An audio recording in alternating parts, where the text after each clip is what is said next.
Welcome to Dorking Out. My name is Sonia Mansfield, and I buy people every day. Joining me is my podcasting sister from another mister and the co-host of Dorking Out, Margo D. Hello, my friend. Hello, my friend. We are dorking out about 1993's Indecent Proposal. This was a last-minute substitution for Pump Up the Volume. What the fuck, Amazon Prime? We're so bummed, you guys. That's one of the most requested movies that we get. Amazon announced this week this movie was now available for the first time streaming. I go to it last night, and it's not available anywhere. I was so I don't pissed. know what the hell happened, but I know. I told Sonia, and you were on your way to go out and have fun. I'm like, I guess we'll do an Indecent Proposal if you can't have one. The other immediately pops up as a suggestion. So, yeah, I'm like, these things are not remotely related. But so for people who saw like on our Twitter that this was coming up, or we even announced it on like other episodes that that's what we were going to do, we are going to do it when it is streaming. I actually watched it Thursday night, and then the next night it was gone. And I don't understand it, but as soon as it comes back, we're going to do it because it's going to be fun to talk about. But this one is also going to be super fun to talk about. This is Indecent Proposal. It is directed by Adrian Lyne, who did Flashdance, which we did an episode on, and Fatal Attraction, which we also did an episode on. Yes, we did. I didn't realize it was based on a book. Yes, I haven't read the book. I'm sure it's really good. I'm sure it's great. The script is by Amy Holden Jones, who also wrote Mystic Pizza. I wrote in my notes. Oh, I love that movie. Yeah, I haven't seen it in a really long time, but I remember really liking it. And it stars Robert Redford, Demi Moore, Woody Harrelson. It's got Oliver Platt. I love Oliver Platt. It's got Billy Bob Thornton in a small role. It just says Billy Bob Thornton as Day Tripper. Okay. Rip Taylor shows up in there. Sheena Easton shows up in there. Herbie Hancock shows up in this movie. It's a weird movie. And I mean, we could pretty much sum up the plot in like 2 sentences. Basically, Robert Redford offers Woody Harrelson and Demi Moore $1 million for one night with Demi Moore. That's the deal. Right. Did you see this movie in the theater? No, I didn't see this movie in the theater. I think I saw it on VHS, but it was one of those movies that people talked about at the time because the whole commercial that they sold it to you was Woody and Demi are broke. They're married. They love each other, but they're super broke. They go to Vegas, and then she gets propositioned with this offer. Yeah. And then people would talk about, would you do it or would you not? I'm like, if you love the person you're with, probably not. And if you hate them, you probably would. The end. Welcome. Pretty simple. That's the show, everybody. See you next week. Yes. In reality. Right. I saw this movie in the theater with my mom. Of course. Because my mom and I we went to the movies like every Sunday, basically, and we saw whatever was playing. And she loves Robert Redford because, of course, she does. And this is a very awkward movie to see with your mom, to say the least. Yeah. There's a lot of sex and talk about sex and more sex. And yeah, it's super awkward. I honestly, I don't know if I've seen it since the theater. Yeah. Should we just start from the beginning and go through this crazy movie? Yes. So the plot is, we're told, is that Woody Harrelson and Demi Moore met in high school. Yes. And there's this image of them where they decide to put them in really bad wigs, and she has fake braces. It's like they oh, she's 15. They put tinfoil like over her teeth or something. It's bananas. Yeah. And they are basically high school sweethearts. They get married, when they're very young, and they're kind of broke. And she sells real estate, and he's an architect. And does he work, or does he just build this house that he wants? He had a job as an architect, and the whole thing is the recession. There's a recession that hits, and nobody's buying houses and certainly nobody's building houses. So they both lose their jobs. Right. And he loses a big house that his dream house, which is in the middle of nowhere. Mm-hmm. But they find a plot of land and they're halfway through and then they have to abandon the project. And they find out that they're about 50 grand in debt. And it's a scary moment for them, and had to borrow a few $1,000s from his father. And they decide, fuck it, let's go to Vegas, because all great decisions are made in Las Vegas. I will say, like, All your best choices. money problems are the worst. They're the worst. Absolutely. They're so stressful. It's not something that you can fix like instantly. It just hangs over every aspect of your life. It fucking sucks. Right. And it sucks to fight with people about money too. Although they're not really fighting about money, but it is hanging over them. And there's a scene where like she's sitting on the toilet, like peeing and like looking at bills and crying while he's shaving. And I was like, yeah, because that's what people do. Like it's so weird. There's another thing they do though in the meantime, is that to try to show you that they're tempestuous, is that one day she's cleaning up on the house and he leaves his filthy sneakers on the table. And she grabs them and starts grabbing other things, and then just instantly turns into a hockey dad and just like just screaming. He starts laughing.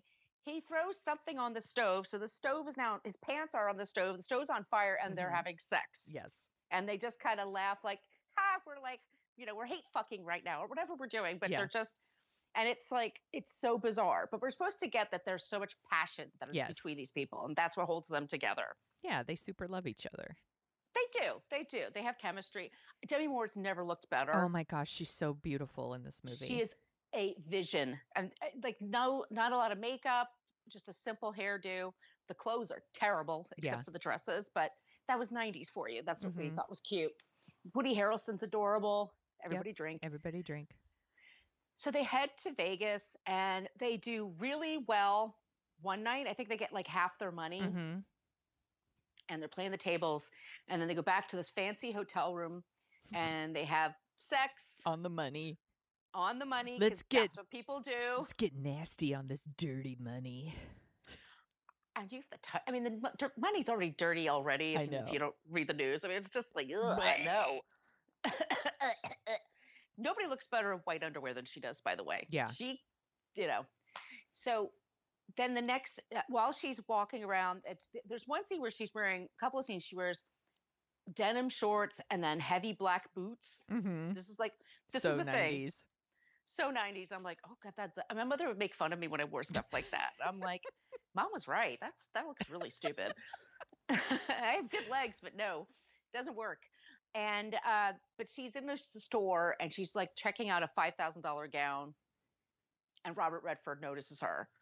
And she's stealing chocolates, right? Like one does. Like you have one chocolate and you grab a handful and you throw them in your purse. Because she's that broke? I guess so. I don't know. She can't even afford chocolate. So. Yeah. So he notices her. He's immediately attracted to her. And Redford looks great in this movie. Yeah. Everybody's handsome. Everyone looks great. Yes, I agree. There's no losers here. Too. Yeah. He knows how to film people at their best angle, I think. And he basically, he's a big spender. Turns out he's a billionaire. Yeah. And he gambles on a whole other level. So they're watching the big guys, and he notices Demi Moore again, and he brings her over like, hey, blow on these dice, bring me good luck. And he makes a shitload of money. Yeah. And so I think, does he offer them an even better suite than they were before? Yeah. Like they're in Vegas a long time. Yeah. He puts them up at the Hilton to thank them for like the luck she gave him, I guess. Right. And he made $1 million or something like that? Yeah, she won him $1 million. Okay. And so then the next day, they're stupid as shit. They gamble it all away. Yes. That would be me. I'm sorry. I don't gamble. So if I were up like 25 grand, I mean, I'd be that wet blanket, like, we're getting the hell out of here. We're not taking any risks. We're going to take the money and run. I would never gamble that. but Yeah. they think they can double it. Yeah. No, I don't. I'm like, I think that would have been like a really good start and I would have headed home at that Yeah. point. But, they're obviously not that smart. So, Or they're just the risk takers, or they have an addiction. I don't know, but their thinking is, well, we've been so lucky so far mm-hmm. these last couple of days. Let's try for one more, and they just lose it all. And that's when magically Robert Redford shows up and can see that they're bummed, they're broke, they're upset, and he makes the proposition: what if I gave you $1 million for me to have one night with your wife? Yeah. And Mm-hmm. Woody Harrelson says, well, you have to ask her. It's up to her. He's being he's being a good guy in that respect, but also, if that were my husband, I would say, fuck no, get out of here. Yeah. And the first reaction is like, after that is she's like, I would tell him to go to hell. And then he's like, yeah, go to hell. But they probably should have, Right. they probably should have trusted their original instincts on this. Right. Because yeah, then Robert Redford's like, well, one night comes and goes, but money would last. Like, is it that big of a deal to you? He's trying to prove a point, which is I can buy people. And Yes. and he wants her. He wants her. The whole thing is he wants her to love him the way she loves Woody Harrelson. And it's not going to happen. No, can't buy love. You can't. Well, that's right. Well, there's a couple of things in this movie that drove me nuts. One is Demi Moore at one point, her character, I think it's the very beginning of character, says, someone once said, if you love something, set it free. I'm like, yeah, first of all, yeah, but I'm like, you can also look up who said that. That's not just like, you can also give credit, because there's another scene where Robert Redford fucking rips off Citizen Kane and does a whole soliloquy about how he once saw a woman and he never forgot her and it's haunted him his whole life, which is right out of Citizen Kane. I mean, what? Like, those things got on my nerves. The voiceover, someone once said, too much voiceover. if you love something and you set it free, I'm like, is this a book report? What is this? I'm like, why is there narration? There's like random, like narration in by the both movie. of them. Yeah, Woody Harrelson and her. Yeah. So he gives her the gown, and he gives her the gown. They take them out to dinner, and that's when he makes the proposition. Yeah. And she looks great in the dress. That's like an iconic dress. And she says, babe, we're broke. It's just sex. Mm-hmm. I'll drink a lot or something like that, but we have to think, like, what if I were wasted? Can I be drunk? Okay. Right. That's her out. But she takes him up on it, and he whisks her away on a great date where he takes her to a helicopter that takes off. And that's when Woody Harrelson's all of a sudden like, I don't want this to happen. Yeah. So he runs to the helicopter pad. D. He's too late. He's too late. They're both called D because both their names begin with the letter D. Yes, because that's adorable. There's we also get a really we get Oliver Platt being like his Oliver Plattiest. He's like the lawyer best friend. And I do love the scene where he's like, how could you do that? When he's talking to Woody Harrelson, he's like, how could you negotiate without me? Right. I could have got you $2 million for Diana. Like, he's so Oliver Platt.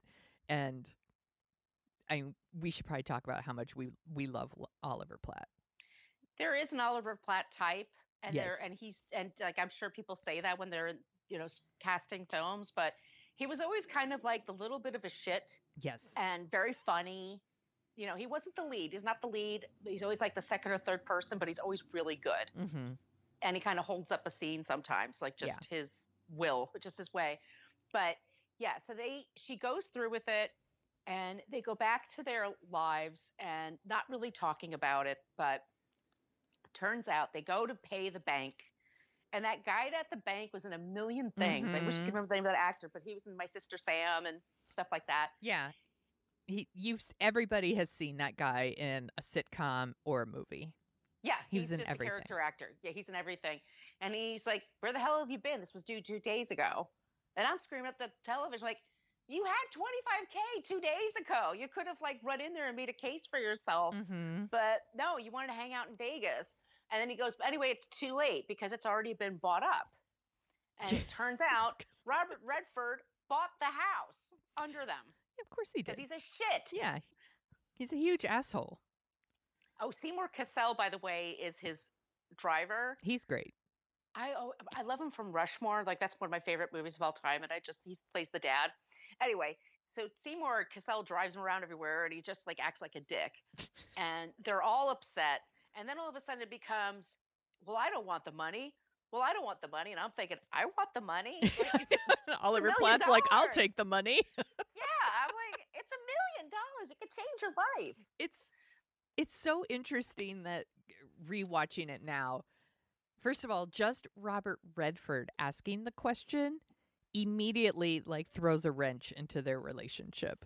Whether they take him up on it or not, their relationship is going to be changed now because he made the offer. Like if she takes him up on it, well, we see what happens because that's what the movie's about. But if she didn't take the offer, then the relationship takes a different path where like maybe it's constantly like we could have solved all these money problems if we had just done this, or like the regret of you didn't do it and you could have fixed this, or you wanted to but you didn't want me to, whatever. Like they ruin the right. He throws a wrench in that relationship either way just by asking the question, which isn't something I really thought. Sonia at 22 wasn't thinking about this. And by the way, Sonia at 22 is like, I'll have sex with you for $1 million. Like, I don't care. Yeah. Like, I don't care. It's Robert Redford. Sure. Me now is like, no. I wouldn't. I know I wouldn't. But I told Margo, though, I did text my husband right before we hit record to see if he thinks I should have sex with Robert Redford for $1 million, and I'll keep you updated if he texts me back. He hasn't texted back yet, which makes me think the answer is yes. I'm going to take it as, so you're saying there's a chance. Does the offer still stand? With inflation and all, is it now $3 million? That's right. It's got to go up a little bit. Yeah, so, and then this is the destruction of their relationship that falls apart. So she goes back to real estate, and Woody Harrelson moves in with his dad, I guess. And there's a dog, and I'm always like, what happened to the dog? Like the dog's really cute. I care more about the dog than I do with these people. Of course. But she works in real estate again, and she's just sitting at her desk, and all of a sudden Rip Taylor just comes in. Rip Taylor was a comedian in the 70s and 80s. He would go on talk shows and throw confetti everywhere. Weird. He's so flamboyant. And it was like, as kids were like, oh, that guy's gay, right? Yeah. Like, there's just no question. In this movie, he's kind of just this asshole realtor. Yeah. Like, you get out there and sell some property. I'm going to fire you. Bummed when he walked into the room and he like didn't throw like a whole bunch of confetti, and he's like, you better get out there. John, there's a billionaire out there. Like, that's what I wanted. It's kind of a weird bummer. I know. It's a weird, it's what do they call it? Casting against type. Like, that's what they're doing. But Robert Redford, of course, shows up where she is. And of course, she goes around looking at property with him. And then, of course, they go on the most spectacular property. They walk right in. And guess what? It's Robert Redford's place. What? Mind blown. He's constantly showing off his money to her to like impress her. It doesn't seem to really, it's not, instead it just makes her uncomfortable. Yes. But he keeps doing it. Yeah, and they start dating. She and Woody split up, and sure, he had sex with the guy, so that's out of the way. I mean, she could kind of, so they begin this relationship, and Woody Harrelson starts teaching architecture. There's a whole scene where this brick wants to be a thing. Like, whatever. I mean, okay, if I were 18 or 19, I'd be like, oh my God, that's so deep. That is like, wow. You're like, I'm totally going to sleep with that teacher for $1 million. Yeah, absolutely. That's the other thing, of course. I don't see a ring, we're going. And then he also gets an architecture job. And he walks in, and the guy's like, you're really overqualified. He's like, yeah, I just want to work. And the guy just nods his head very knowing, like, yes. Yeah. Like, he's not going to quit in a week because he's bored. Right. But he's working, she's working, she's with Redford. And then we get at the very end, it's where Billy Connolly shows up. Because this movie's weird. This movie's bananas. And they're having, what are they having? An auction. An auction. They're raising money for endangered species. Which is a very noble cause. Absolutely. And I love animals. And their whole thing is that she loves hippos, or she and her husband had a thing for hippos. That was randomly introduced around the end of the movie. I was like, Right. oh, okay. So apparently hippos are going to be a thing. Sure. That's their thing. So there's a chance where you can adopt a hippo. And he starts like, what's that? Let's start at 5,000. Redford's like 50,000. Like it's all of a sudden just shoots up for no reason. And then, spoiler, you guys, Woody Harrelson comes into the scene and he says, "How about $1 million?" And if I'm Debbie Moore, I'm like, you fucking moron. If you want, I mean, we can get back together and have the money. Dumb. We can have both. Do you not understand? Oh, sigh. Throwing He's it not at a smart. hippo that's gonna die. I mean, yeah. But anyway, and then rain falls, and it's like it never rains in LA. It's certainly not like this. It's like this sudden downpour. Yes. It happens in New York. It doesn't happen there. And then she and Woody Harrelson, we get the feeling like they talk a little bit. He walks away. Oh, another thing is that they say to each other, "Have I ever told you that I loved you?"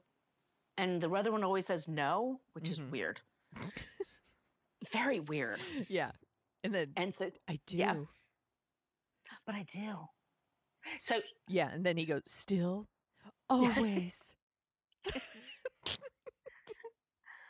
I mean, they're great to look at. The dialogue could be. I'm surprised the woman wrote Mystic Pizza because I super love Mystic Pizza. I just think I don't know if that's the director's thing because he's kind of cheesy. Yeah.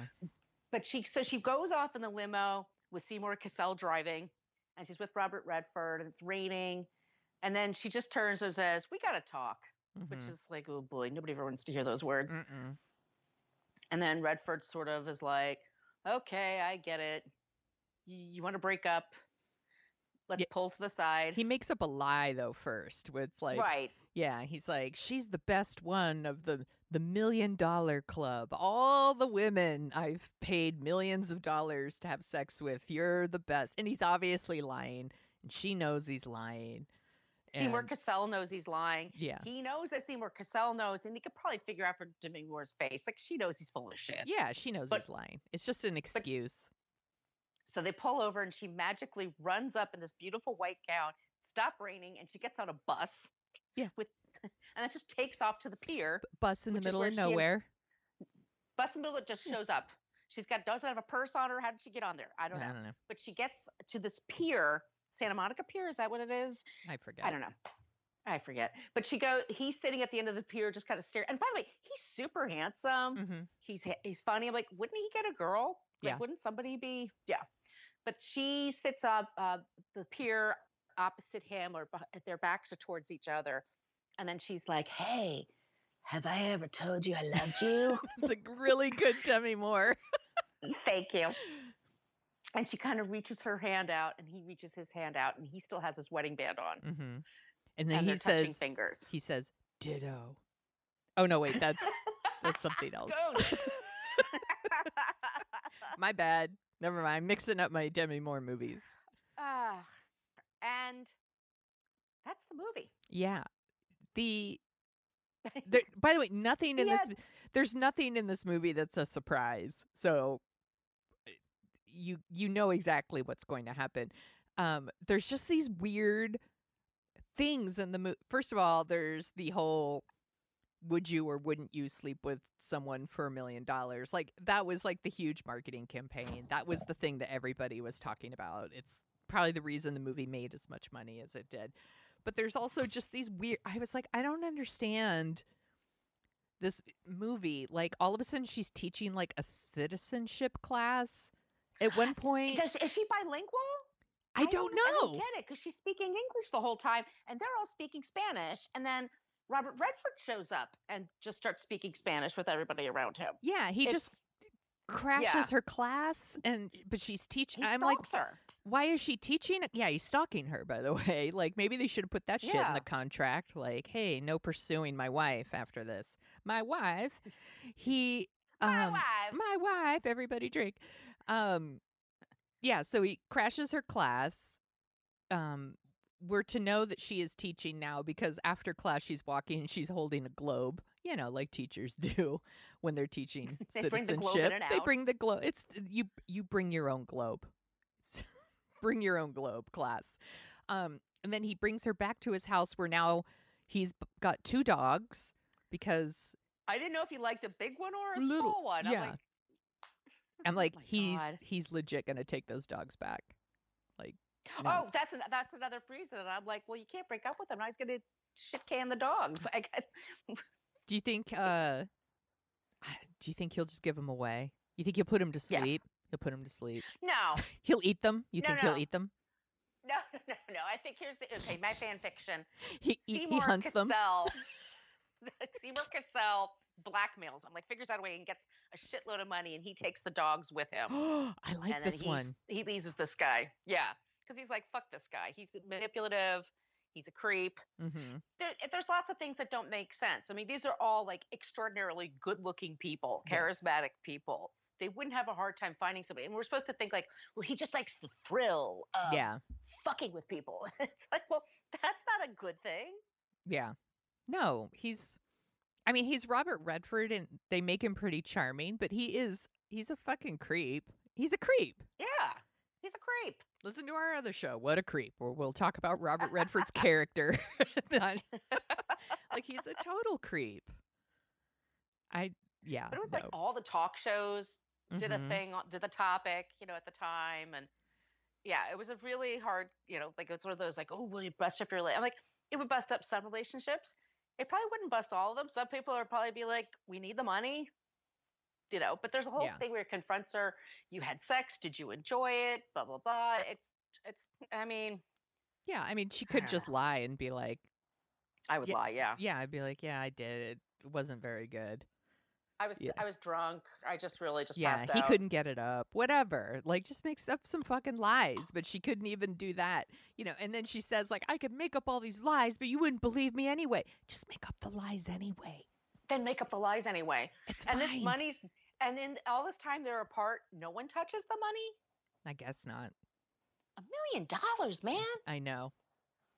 $1 million. I mean, that would almost get me a house here in San Francisco.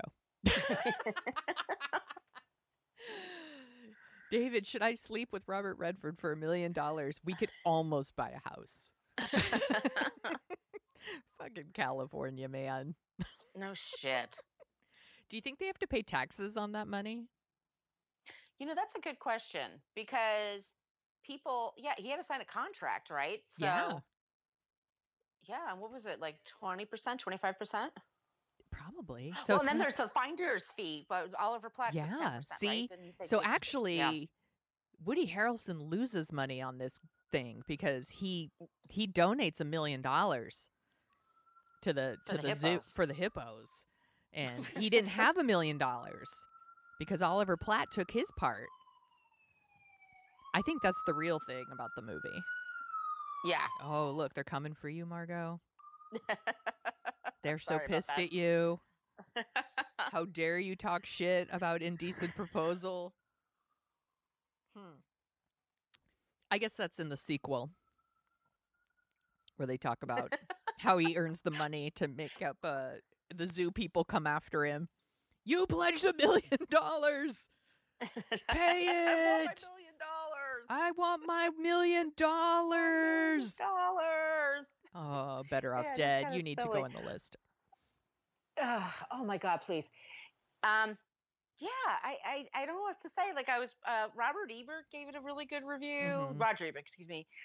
There's a couple other people, but most people thought it was just crappy and cheesy. I mean, it's 1993. Yeah. It's a thing to watch. It's kind of the equivalent of a beach read. Like something that's like trashy and easy with like, it's nice to look at. I don't really care if I watch it again. It's pretty terrible, but it's trashy, but it's like entertaining trashy. Yeah. I mean, I wasn't bored. I mean, I totally was involved in the plot and everything. I didn't find it believable, but I went along with it. I mean, and it's fun seeing, 90s fashion Yeah. Oh, Sheena Easton's in this movie. She's out of nowhere. Yeah, she's like singing at the party, right? Yeah. Yeah. Not Morning Train. I wish she was singing Morning Oh Train. my gosh, I wish. Or Sugar Walls. Damn. That would be so good. My Missed baby opportunity. takes the morning train. And Herbie Hancock's in it, and he's not doing Rocket. Also a missed opportunity, in my opinion. Sade's on the soundtrack. There's a lot of saxophone. Yeah. I mean, there's a lot going on that used to happen in movies all the time. Yeah, the Sade is nice. Sade, sorry. Yeah. Sade is nice. It's no ordinary love. That's the song, right? And they play that in a lot of movies at the time. This is true. Yeah. I did I think you mentioned her white panties and how like nobody looks as good. Like if I wore that, it would be like nice granny panties, Sonia. Yeah. No, she looks great. She looks beautiful. And except for that one outfit, which is the bomber jacket with the jean shorts. And the what is she? I'm going to go confront this billionaire in a restaurant. Where's my jean shorts? Where's my riot girl look? Where's my bomber jacket? About me? It's just so silly. Do you think Diana and David are still together? You know, I kind of do. They're in love. They're in love. I think they're both kind of dumb. I think like, you know, yeah, they kind of deserve each other. I just think if they were to redo this movie, the whole thing about making the actors play themselves as teenagers is absurd. That should have been get some people, 10 years, 15 years younger to play that. I mean, that was because that takes me out of it right away. But we're supposed to think like they're each other's first love, real love, true love. So I think so. They do have like a really sweet relationship. It bums me out that the movie actually goes the way it's going to go. And it has to go the way it's going to go because that's what the movie is. But like they do love each other and they seem to like have a really nice relationship. And it's like, hey, let's fucking jeopardize this shit for $1 million. It doesn't seem worth it, but whatever. Right.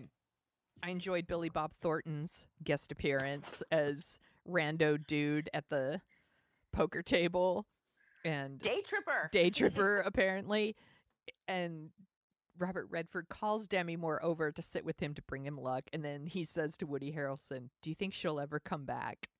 And I thought it was a pretty funny line actually. I was like, "Good job, Billy Bob." He's always good at that. Yeah, he this is like before, Sling Blade and all that. So he wasn't anybody big time at the time. I did some quick searching to see who else was almost in this movie. Did you look that up?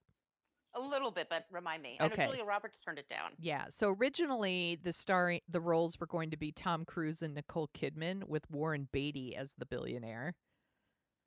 And I'm like, ooh. Okay. Yeah, actually, that'd be pretty good. I'm like, that makes sense to me. And then actresses that were considered for Diana were Julia Roberts, Halle Berry, and Andie MacDowell. I'm sorry, I don't know why I snickered when I said Andie MacDowell. I don't super hate Andie MacDowell. I just think some people really do. I don't. People hate Andie MacDowell. I don't hate her. She's a little bit of a nothing to me where I'm like, yeah, sure, Andie MacDowell. Whatever. She doesn't have she doesn't seem like the kind of person that a Robert Redford would obsess over. She's pretty. I mean, she was a model for years. Yeah. Who am I to judge Andie MacDowell? Shut up, Sonia. She's beautiful. I mean, I think there's something about Demi Moore that I get. I think so. And then actors for the role of David is Johnny Depp. Oh no. Tim Robbins. I'm like, yeah, sure. I could see that. John Cusack. I could see that. Val Kilmer. He'd be such a pain in the ass. Oh my God, he'd be such a pain. It'd be a totally different movie. Do you think he would be all like Brando about it and really get married and do the method and sell his wife for $1 million and I can't picture Val Kilmer being good in that part. Being, Woody Harrelson's really being held back here because he could do so much more. Yeah. But they make him very subdued in this movie. I don't know if you can ever. Woody Harrelson can play, especially early Woody Harrelson, like Cheers Woody Harrelson. He could pull off like kind of an everyday guy. Val Kilmer's never like an everyday guy, like a normal dude. No. You just don't buy it. And then the other ones were William Baldwin. I'm like, And Charlie Sheen. No. Nope, don't see that at all. Nope. And then I also wrote down some other movies that were released the same month in April 1993. Go. Okay. Cop and a Half. Which one's that one? Is that the one with Burt Reynolds and the little kid? Yes, that's it. Okay. I thought so. The Crush. Oh, Alicia Silverstone? Yeah, and she like gets a crush Carrie on. Elwes. Yeah. Yeah. It's not good. Terrible. Yeah, it's terrible. The Sandlot. I like The Sandlot. Yeah. It's stupid, but it's very cheesy, but I love it. I like The Sandlot. There are people who are like a couple years younger than us, I think, that really love The Sandlot. Obsessed. Yeah, it's like their thing. And so like I'll go to baseball games in the summer and there'll be like Sandlot Day at the game and they're giving away things that are tied to Sandlot. It's a whole thing.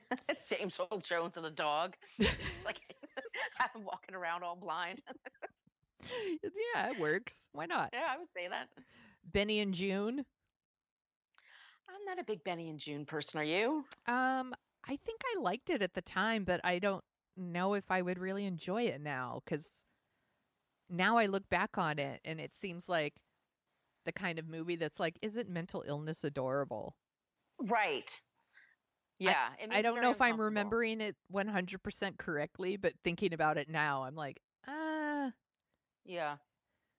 But I liked Mary Stuart Masterson. Mary Stuart Masterson. Yeah, Yes. I like her a lot, and Johnny Depp was very cute at the time, but it's a flawed movie. Indian Summer. Who's in that? I remember Elizabeth Perkins was in that. Oh, I think it's a adults go to camp. Yeah, kind of movie. That's okay, right. Yeah. And then Dave came out in April '93. We love Dave. We love Dave. Much Ado About Nothing. That's good. Which I love. One of my comfort movies. And then this is very appropriate. Sliver. Oh my God, what a bad movie. Sliver's so bad, y'all. We definitely should talk about Sliver sometime because it really fills that like 93 sex thriller thing that Margo and I love to make fun of. They made a lot of them at that time. Like that's just what that's what going to the movies was. Yeah, it was all like bodies of evidence with like Madonna and Willem Dafoe. There's always like a courtroom. Yes. And a couple of sex scenes and then, people looking sweaty and uncomfortable. Yeah, and then the soundtrack, a lot of saxophone in the soundtrack. Jesus.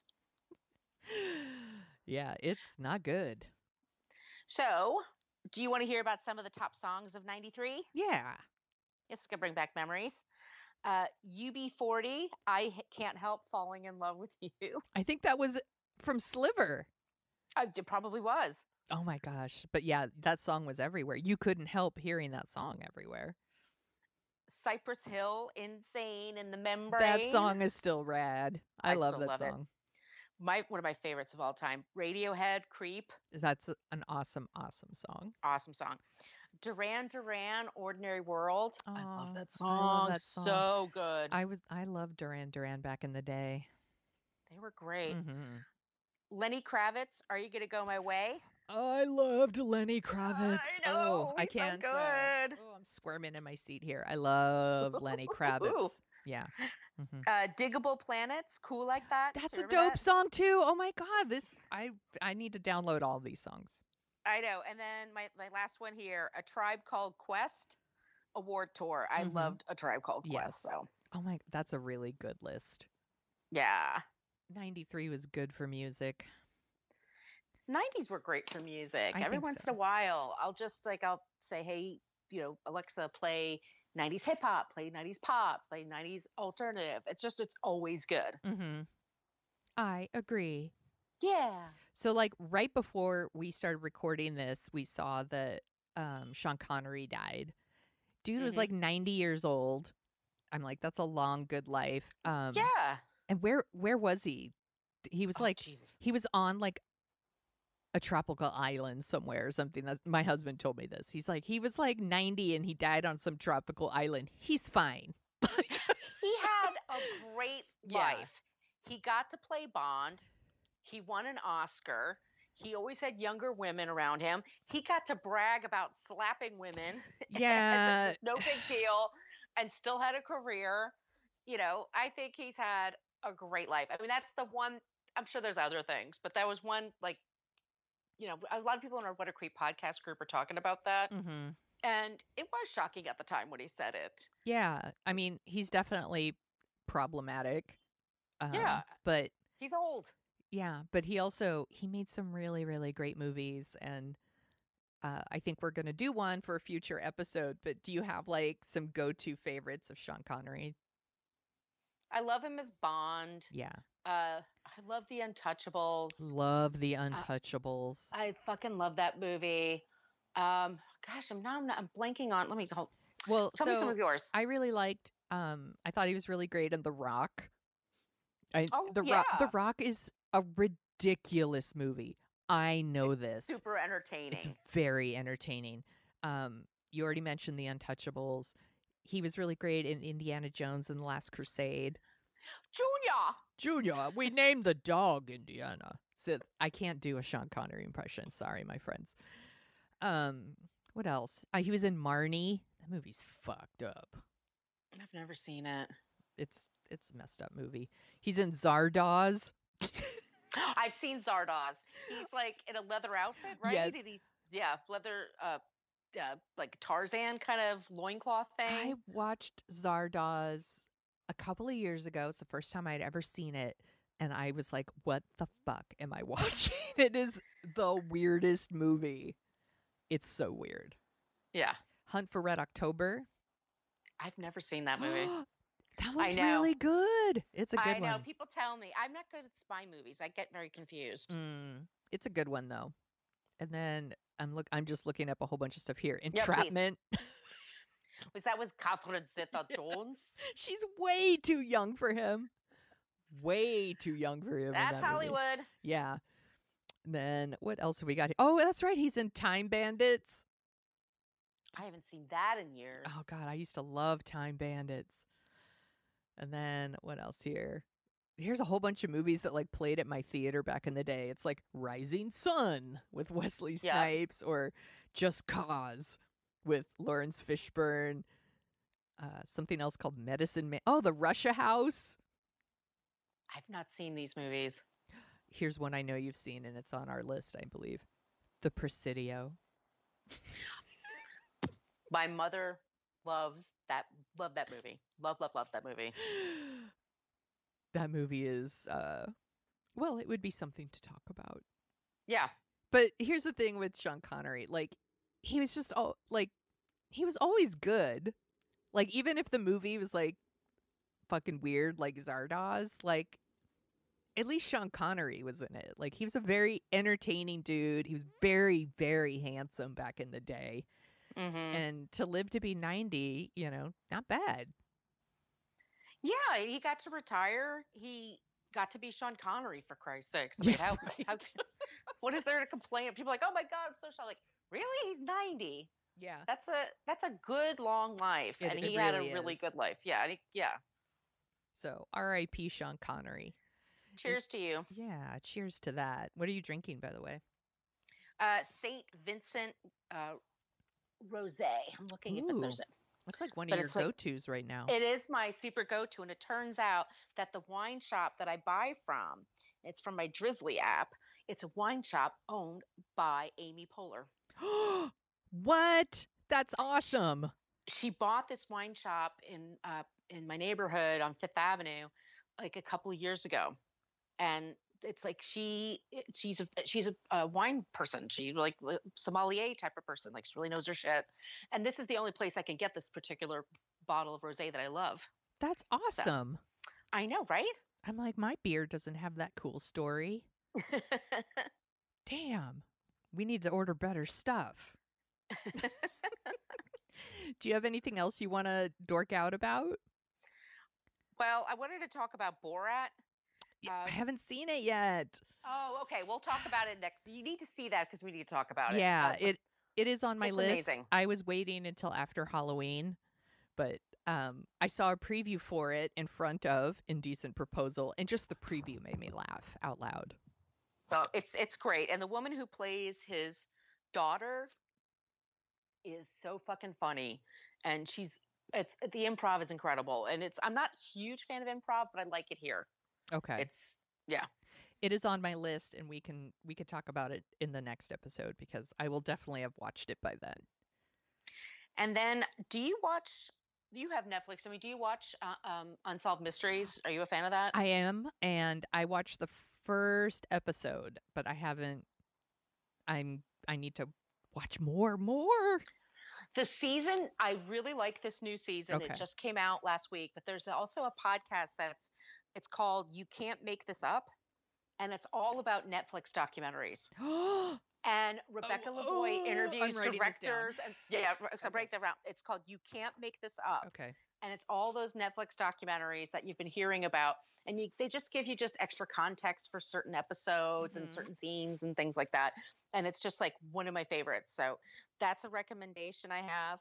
And I'm also dorking out. There's a new season of Dead Eyes. Did we talk about Dead Eyes?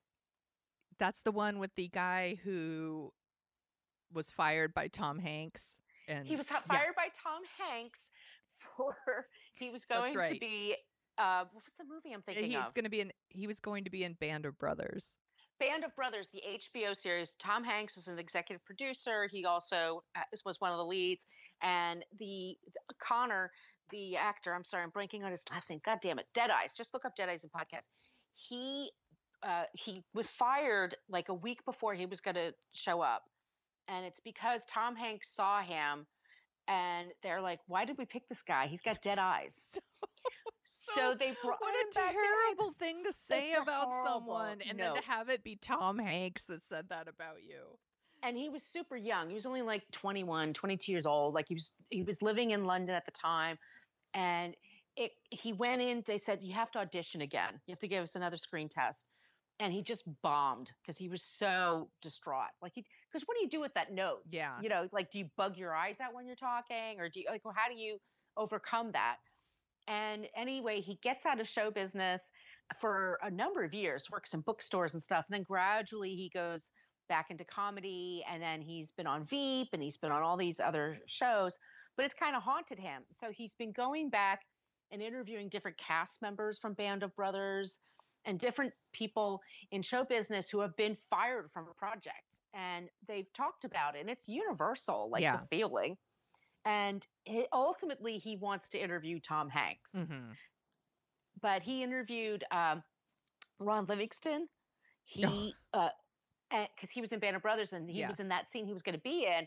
And he and Ron Livingston acted out a scene from Band of Brothers. That must have been cathartic. Really hilarious. Oh, it was great. And this past week, he had Tony Hale from Veep. Oh gosh, he's so funny. And he's so funny. And Tony Hale, my favorite thing, Tony Hale said, he heard from a friend that they now have a thing called the Tony Hale type when they're casting. He goes, well, what's that? And the person's like, well, it's kind of an emasculated guy who's not very bright. Oh, oh, that's such a sad type. It's such a sad type. You're just like, acting is so fucking hard on your ego. Yeah. I can see why people go crazy because I don't know how you stay normal. With that much scrutiny and criticism about every little thing. But it's ultimately it's an enjoyable listen. It's an interesting look at Hollywood and show business and kind of behind the scenes. So it's a new season that just started called Dead Eyes. Okay, that's a good one. I think more people should talk about their failures.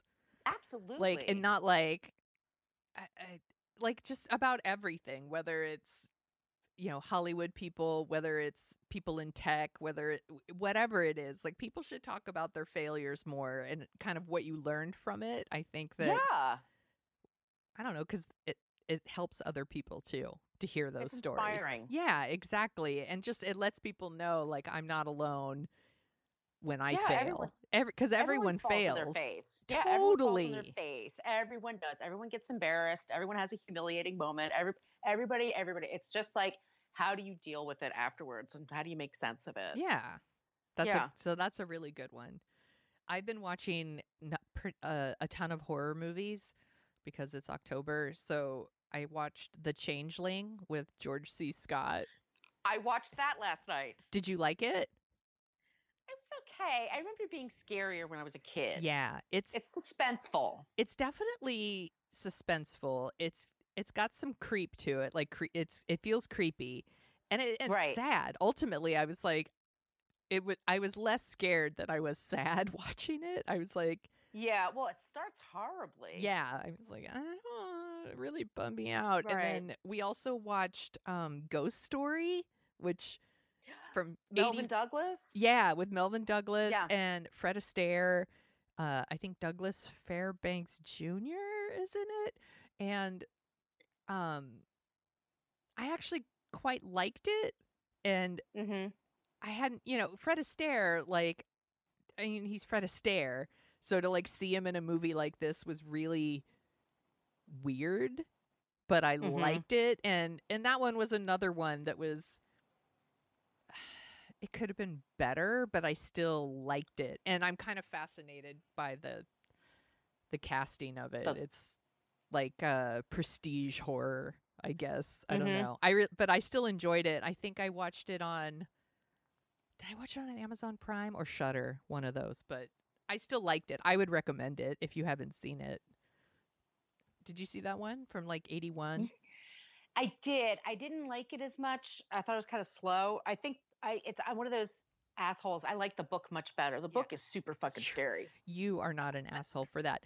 There are things that I think they could have tightened up the story a little bit more. Or if we could have spent more time with them in the past and their relationship with the woman instead of the quote unquote modern day stuff with the son and there was like a ton of time spent on like building this like relationship between the son and the woman instead of the story of the past that's impacting everything.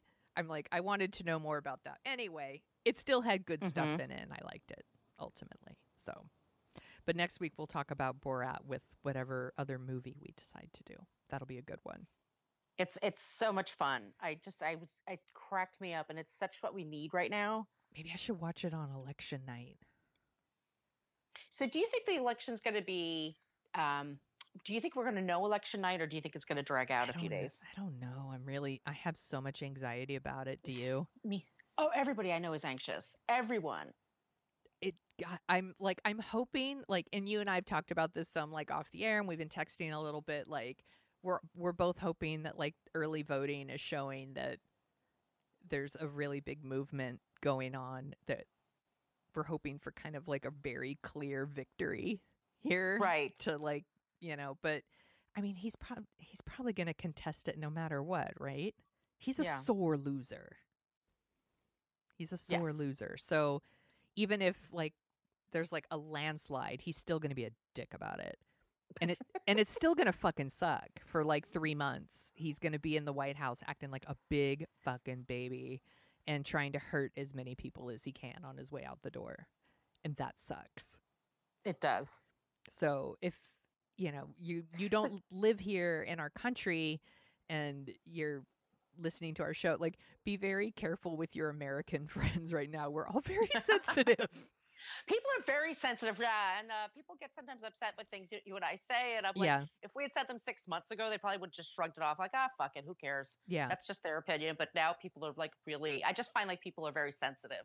So I've been doing things like, you can donate money, of course, to causes, but there's a lot of cast readings that are going on right now to raise funds, and I saw one last week for Happy Days. That's And they awesome. had the original cast, and because it was set in Milwaukee. The show was set in Milwaukee, and so it was for Wisconsin voters. Oh my God, that's And amazing. it's the best $25 I've spent in my life. It was two of my favorite episodes of Happy Days. I loved that show growing up. But to see the Fonz and Richie and Yeah. everybody, and they had fun with it, and they were laughing.